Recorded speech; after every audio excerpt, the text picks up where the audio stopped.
I welcome you to Art Students Connect, where we create to influence.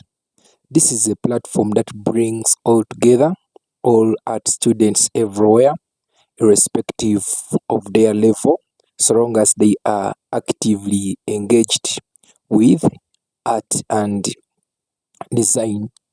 Our major aim on this platform is to simplify art to the students who are doing art so that we can bridge up the gap between the community and the artists.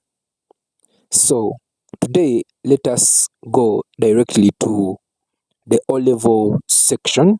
We are going to basically look at the O-level section and we are going to discuss paper 1. We want to have an insight on how to approach paper 1. So on your screen, we are having art and design, ordinary level, simplified with Kenneth Bindya Peter, supported by BEFU. BEFU is Bindya Education Forum Uganda, an initiative that encourages youth and children education. It will basically be standing with us in different programs. So art and design, end of cycle assessment.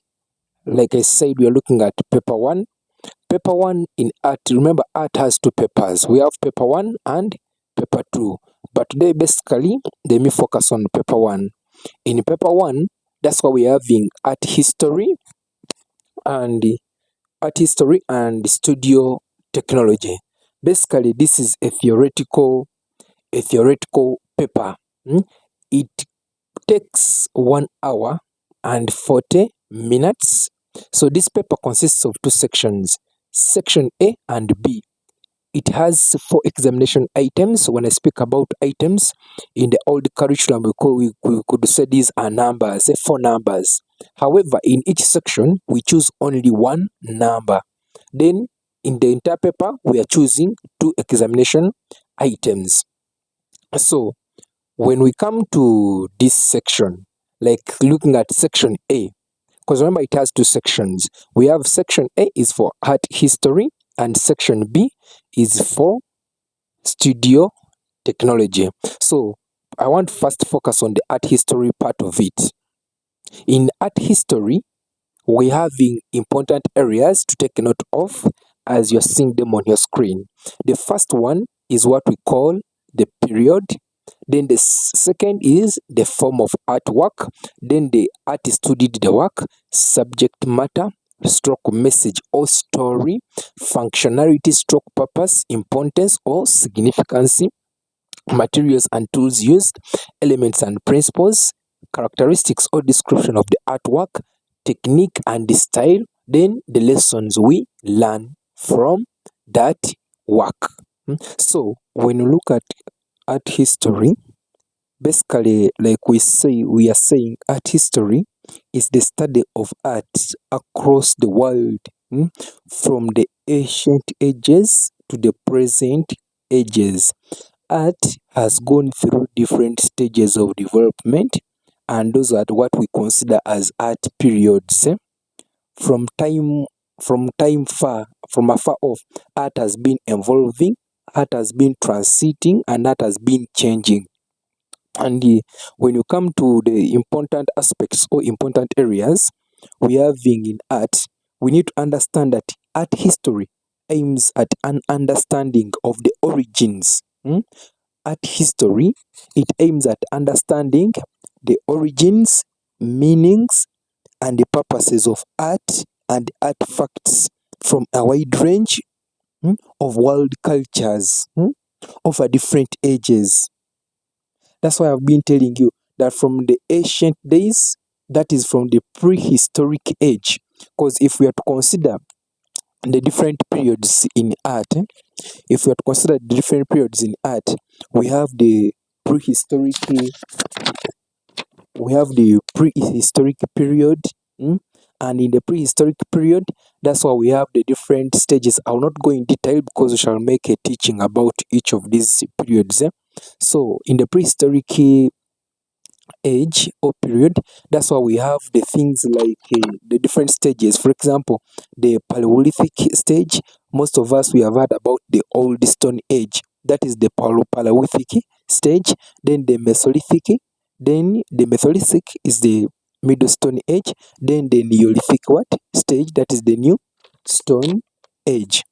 Those were stages under the prehistoric art period. Then we can come and have another period, for example, the period of ancient art, where we had the ancient Roman, then the ancient Greek, then the ancient Egyptian.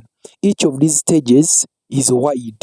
And then we have, I'm just trying to give us an insight about the different periods. So then we have medieval art. In the medieval art, that's why we start about the Gothic art. The Gothic art.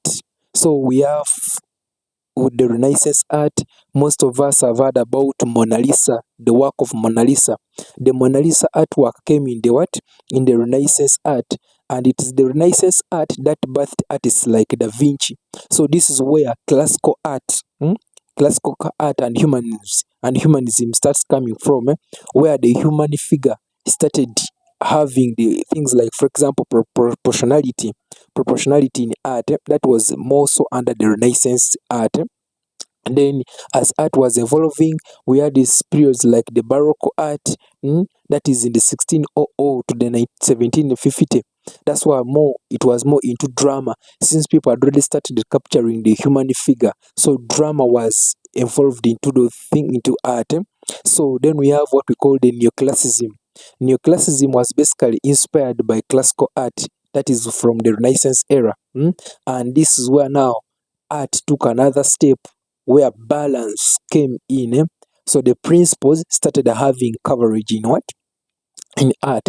So another period is where we have the Romanticism. Romanticism, this period basically focused on emotions, individualism, and nature in art. Nature in art. That was between the Romanticism. When you look at the previous works, or when you look at the muscles, people were making human figure, but look at the muscles was more of intense. So yeah, the emotions started evolving. Then from Romanticism, we come to things like Impressionism. Impressionism birthdays people like Claude Monet. Impressionism, it was more of capturing effects, of fleeting moments. For example, if you have been in a vehicle and it's at a high speed, you may not easily see someone, or it looks as if it's just a blur. But those are the fleeting moments, and was also more focusing on light effects. That was Impressionism. Then from Impressionism, there was another period of Post-Impressionism, where artists like Van Gogh came out. Artists like Van Gogh, that's where they came out. We have all heard about Van Gogh. Then from that, we come to another period, that was the modern art. Now we are stepping into the 19s. We are stepping into the 19s. Then under the modern art, that's why we have Fauvism art, where we're looking at the non-naturalistic use of color, where people started having different ideologies. But I can get this color and do like this and use it in such and such a way. That is why the styles also were evolving. So then in the same period, we look at things like Cubism. Under Fauvism, that is artists like Henri Matisse. That's where they come in from. Then we come to another under modern art. That's why we have things like Cubism coming in. That is the use of geometric forms, shapes to do artworks. Then also we come to things like Surrealism. So art became more open. So in Surrealism, that's why you get the realistic part of it, and you put in something that is unrealistic. So we shall speak more of these periods with time.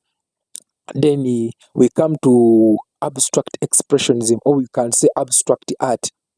So we have abstract art, but in form of expressionism, where it was more emphasizing on capturing emotions. It is not into the realistic, but it's just capturing emotions. Then from that, we came into an era or a period. We came into a period of contemporary art. Contemporary art is all what we have in today, where we see things coming in, like for example, digital art. So concerning art history, here I've just tried to give a hint on the different periods of art, how art has been evolving or art has been moving from what? From different periods. So, for example, here if we're looking at art history, and they're saying the important parts not in art history, it is the period, like I said before. If I'm going to consider a period, for example, if I'm going to look at the prehistoric period, I need to understand what took place in the prehistoric period. What were the stages in the prehistoric period of art? And what is the prehistoric period of art? So when you look at prehistoric period of art, it is basically the human history before invention of writing systems, where there was nothing like writing. It was the human history before the invention of anything, before anything was invented, before anything was innovated. What we look at nowadays, the planes, the pens, the clothing, the chairs, the structures we see. Before all this, we had the prehistoric art. That's why I'm saying it is the human history, the human history before anything was invented. So we now look at what was under the prehistoric. That's why we looked at the stages. For example, the Paleolithic stage, that is the old Stone Age. Then we also looked at the Mesolithic stage, that we call it the Middle Stone Age. And also we looked at the Neolithic stage, that's when we call it the New Stone Age. But academically, for example, if we start in senior one, in the senior one we are focusing more on Old Stone Age and the Neolithic stage, that is the New Stone Age, Paleolithic and Neolithic. So now, what kind, and saying what other thing do we now want to know about the form of the artwork? Now we have to consider what kind of artworks were done in the prehistoric period. The kinds of artworks of what were done in the prehistoric period, they were called cave artworks. In Uganda, we have the Nyero Rocco painting. The Nyero Rocco painting. And with time, we shall be looking at the prehistoric art in Uganda, for example, prehistoric art in Europe, and we'll look at what is more into prehistoric art. So, in the kind of artworks that were done in the prehistoric period of art, we have the cave paintings, works, for example, of Venus of Windelof. Some works like the Lion Man. So, and if what was the intention of such artworks, they have told us who did, what was the intention, or what was the subject matter, what was the message or the story behind. Most of these artworks, they depicted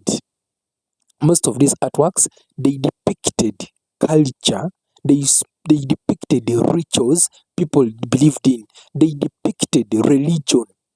It was an evidence of worship to some of these people. So they were trying to speak spiritualism in those days. So that was the major emphasis, the story, the message behind some of these works. And it is believed that the artworks were done by hunters. Whenever they could meet somewhere, maybe next to a rock, because those rocks were used as art surfaces. So the artist, or who did the work, it was basically hunters. Or people of those days, the ancient people.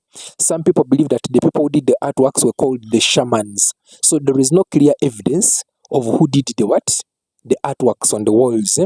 Like I said, this period is believed to have been there it took a lifespan of over 10 million years for this entire period, the prehistoric period. So when they're looking at the functionality, we are still looking at the prehistoric period. So we are looking at the functionality. Or purpose or importance or significance of the kind of artwork or this period. One, this period enabled in preserving culture. That is one.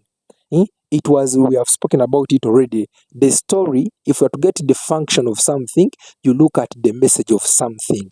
So the message of something is what is depicting. Like I've spoken about preserving culture, it was about ritualism, it was also about communication. For example, if they do a work somewhere and someone maybe is lost, people can trace their their heritage. They can locate where they are from. So that was part of the purpose or significance of those artworks during the prehistoric period.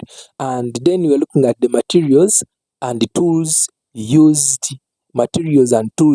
in what? In these periods, they could use pigments of flowers to create color. They could use bones. They could use sharp stones, and they could use hair, their brushes. They could use feathers of birds, and they could use what? Hair from the animals or fur to do their artworks. So that's how these guys evolved. So concerning the elements and the principles within the prehistoric period, we are looking at principles like rhythm, principles like emphasis, and principles like proportion. Then elements, we are having shapes, lines, color, space, and many more others. So how rhythm emerged in the prehistoric art? It emerged from natural and what? It emerged from natural and patterned expression. When you look at the prehistoric art, basically the walls, you will find out that there are fingerprints or there are footprints that depicted the rhythm of an artwork. So these people, there are some artworks where you find that they used too many pigments. So these pigments, they were used to create visual rhythm as an aspect of color.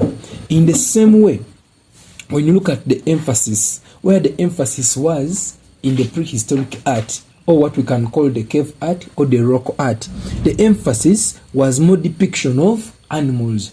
Earlier on, we have said that these people, when we're trying to describe the work, that these people were lovers of animals. That's how it was believed. And since they were hunters, most of their work was depicted in what? In animal format or with animal figures. So that's how their emphasis was.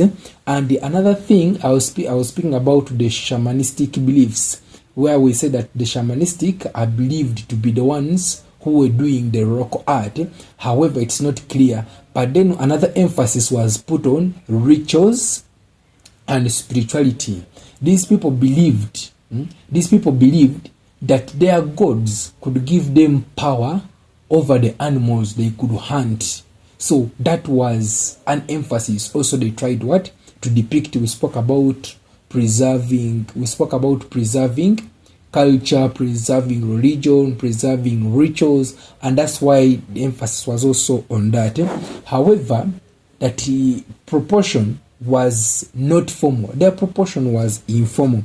When I speak about their proportion not being formal in the human and the animal figures they did, these people, they reflected their proportion according to what was dominant in their life, according to what they desired. They had no formal setting. Remember, we spoke about it that prehistoric comes in a season where there was no invention yet. So whatever was done, it was informal. So it was not specific. For shapes, lines, space, and color, that one is evident. I will not go much in it. Then concerning the description of the artworks were abstract in nature. When you look at most of them, there's nothing like realism within them. We have seen the sculptures, the Lion Man, we have seen the Venus of Windelm, we have seen some cattle on the rocks or on the caves. It is abstract in nature. And another thing they depicted what? The naturalistic approach of animals, since they were hunters. So their passion towards animals, it was part of the description of their artworks. Then another thing, we looked at the rock engravings. Their work was done on rocks basically. So we say that these rocks acted as art surfaces where they put their works. So we look at the portable sculptures. Their work were not so big, they just did something minimal, maybe basically because of the tools they had by the moment that they couldn't sculpt or make big sculptures. Then another thing, we looked at the natural contours. These natural contours are the ones that boosted what? Movement. We well know that when we are speaking about lines as part of the elements of art and material, we look at the visual weight of a line. So the visual weight of a line determines the message of a what? Of a line, or the message within an artwork. So we are also looking at the kinds of techniques that these people used within their period. One, they used the painting techniques, they used the modeling techniques, and they used engraving techniques. We have already looked at the tools up there and how these tools facilitated what? The painting. For the painting, we look at the animal fur and the feathers. Then the engraving, we looked at the sharp stones up there. We looked at the bones up there. So all those were tools that supported these techniques. And maybe one thing we need also to know, up there among the materials, we also spoke about charcoal. And another approach or style of how these people did their artworks, it is believed that they could chew this charcoal within their mouth and afterwards blow it on the what? Blow it on the wall. So that's how they had their styles of working. And lastly, for this part of the prehistoric period, what can we learn from these people? One is resilience in hard times. These guys had no electricity, they had no boreholes like we're having, they had no clothes like we're having, they had no vehicles like we're having, they never literally had anything modern. They had no internet. Just imagine a world without internet, how it was. So they were resilient in hard times. So in this day-to-day life, we can also become resilient, and we go through. So those are some of the lessons we need to understand or learn from them. Then another one, it was their mutual support. How these people, they developed a community through shared resources. Their resources were all shared among themselves. If the other one hunted something, this one could provide the other one. If one was lost, someone could communicate something. So they developed a community because of the mutual support. One of the ways of excelling in a society, it is making sure that you have mutual support with one another. Then lastly, I can speak about understanding of human origins and cultural revolutions. So to us in this age, or to us in this generation, we can easily understand where we are coming from, and it can become a foundation to where we are to be as artists. So that is an approach of how, what if for example a question has come and it is concerned with a period. It could be, here I've used the prehistoric period, art period, but it can be, a question can come when it's part of the ancient art period. A question can come when it's part of the Renaissance art period. It is the same approach you can use. It can come when it's in the Impressionism period, the Post-Impressionism. It is the same approach. It can come when it's under Romanticism. It's the same approach. All you need to do is understand what was within every period. What was within every period. When you understand that, it's going to become easier for you to attempt section A, of art history. It will become so easy for you for this paper one. So this is for this, and we shall continue with the other sections to have what could be the best way to interpret this paper.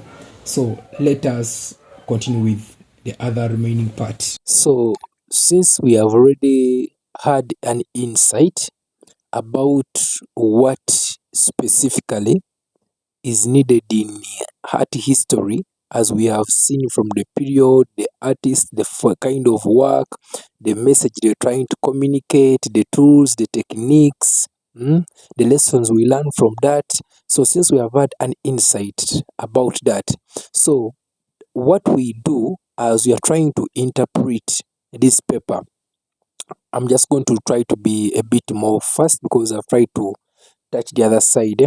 So they're telling us that interpretation should be based on three C's. Which ones are these three C's? The first one is the concept. So when you're speaking about a concept, we're generally speaking about an idea or a general area of focus, main thing or topic. What is that area of focus they are intending to put forward for us? Then they are telling us also, for example, we are looking at the context, that is a situation in which the main idea is to be addressed. So the direction to take when discussing or explaining or analyzing. So the main topic, maybe they could have put an image, when the image, for example, if you look at this next slide, they are telling you that to define the concept based on the scenario or reference photo. If, for example, they have put for you, for example, we have seen a sculpture of the lion man. So that is what you are going to start dealing with. That's how you are going to define. That is your concept. They have put for you a sculpture. That's why I was emphasizing earlier on that you need to have an idea of the different artworks within each period. Just know the characteristics. That's what define or are the main thing. So the context is the situation in which the main idea is to be addressed according to the question. How has the question been set? So the formula, the question might come when the question is looking for, maybe they're asking for the elements of which the artist used, or they are trying to speak about the method of which the artist used. So the direction to take, so what you look at, the concept or the main idea is determined. So it depends on how the question has come. So then then they were looking at the content. The content, we are looking at the actual material or information to use when answering. So you need to have an idea about the different forms of art. You need to understand, have content that this is sculpture, this is ceramics, this is painting, and in such a way. So then next we are looking at how to break down your work or write up. So even here we are saying that use three parts. The first part is interpretation stroke introduction. At this point, define the concept. For example, if the concept is all about when the work given to us is a prehistoric artwork, define the term prehistoric artwork. How do you understand how to define or introduce your work? We base on the scenario. The scenario could be those words they write for you, that have paragraph they write for you, that this and this and that is this. Or you can also refer to the photo given to you. So the photo to talk about the art form, the period, the artist, the message, elements and principles. That's how I've been discussing that side. So you base on the scenario, since we're having scenario based questions, based on the scenario to interpret or give an introduction towards the question that has been put before you. So then in the second part, we're having analysis or body.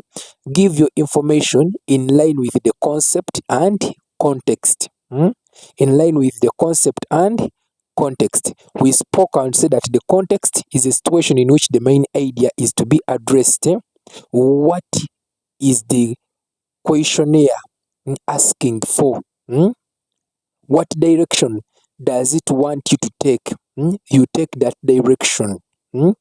So it is applicable. The angle they want you to take, that's what you have to take. So that is part of the body. So then another thing, we're looking at the judgment or conclusion, where you have to give your opinion or summary of write-up according to you.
In the item, when I speak about item, we said it's like a number or a question that has been set before you.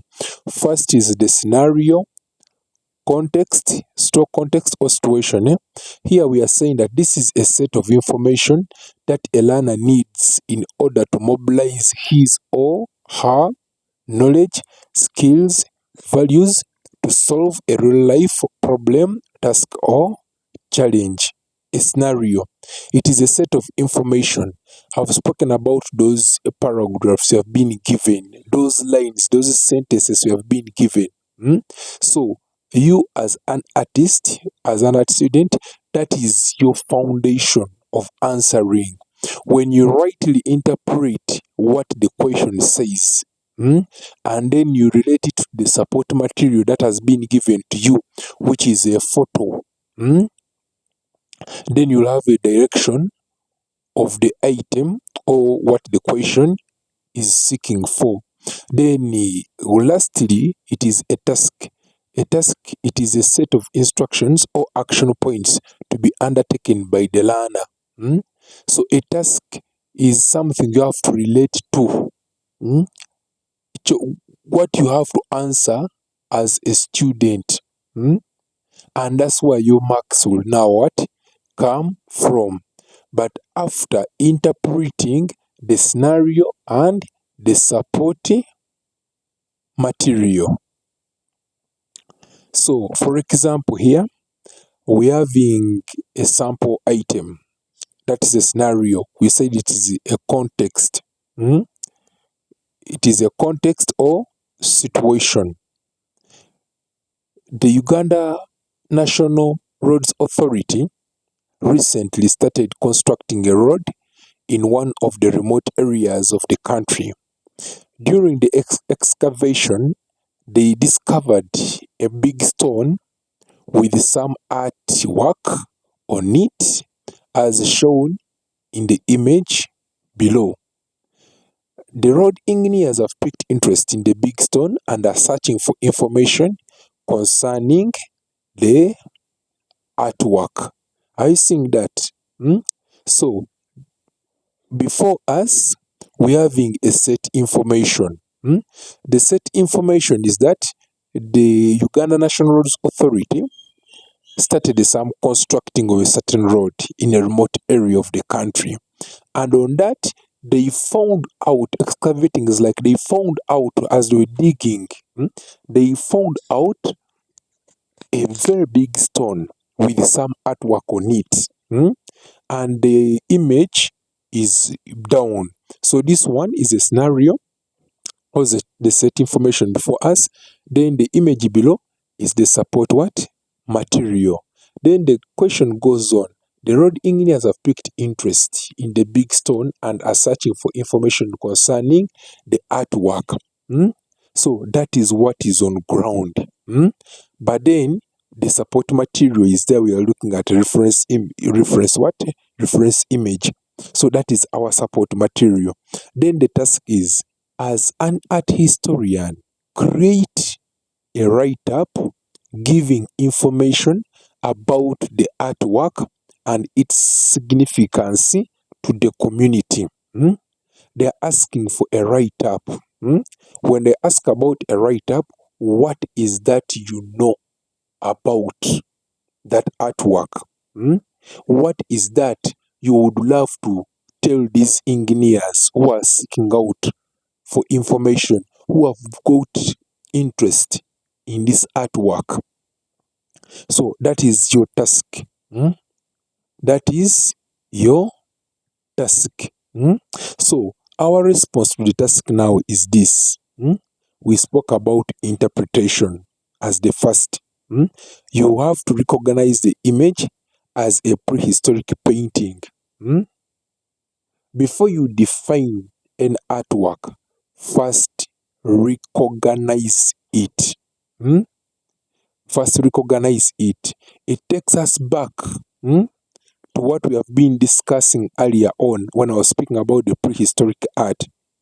Finding out the characteristics of the prehistoric art, or what described the prehistoric art. So we spoke about it being cave art. The art surface was basically what? Stones or rocks. So by that qualification, it qualifies to be a prehistoric art. You have recognized the kind of art. Oh, you said, okay, they found a stone, but according to my knowledge of art, this is a prehistoric kind of art. So you have to define prehistoric kind of art. You can refer where we are from. I've already defined the prehistoric art. We're looking at the history, the human history before invasion of the writing systems, where these people basically use the feathers, they use the sticks, they carve the stones to do their kind of what? Artwork. So then you can say it's about Nyeroroko painting found in Uganda in Ikomi district, because Nyeroroko painting or Nyeroroko site is one of the sites in East Africa well known for Roko painting. So you can easily relate. So you are now giving interpretation to the what? To the task that has been given to you. Then you can also have okay, it is one of the most ancient artistic expressions in Uganda about 3,000 years ago. I spoke about this prehistoric era taking over 10 million years. So that's how you have interpreted what? The information after looking at the stone. So we came to the part of analysis. So we're looking at now the analysis is basically information about the image that has been put before you as a support material. When you find out that they've given you a paper and basically there is no support material, try to inquire from the invigilator. Could there be a problem? So here we are having now we're trying to analyze the image. We can the artist used the different elements such as color, shape, line to express their ideas. We have already looked at this earlier on. So we can also come in and look at the kind of principles we spoke about rhythm. And when you look at that support material, we can see rhythm in it. We can see there is no formal proportion. We can see that emphasis was on animals and human figures, just as we spoke about it the other side. Then we can also look at the paintings characterized by geometric shapes, spirals, centric circles, and linear patterns. I think we spoke about that one.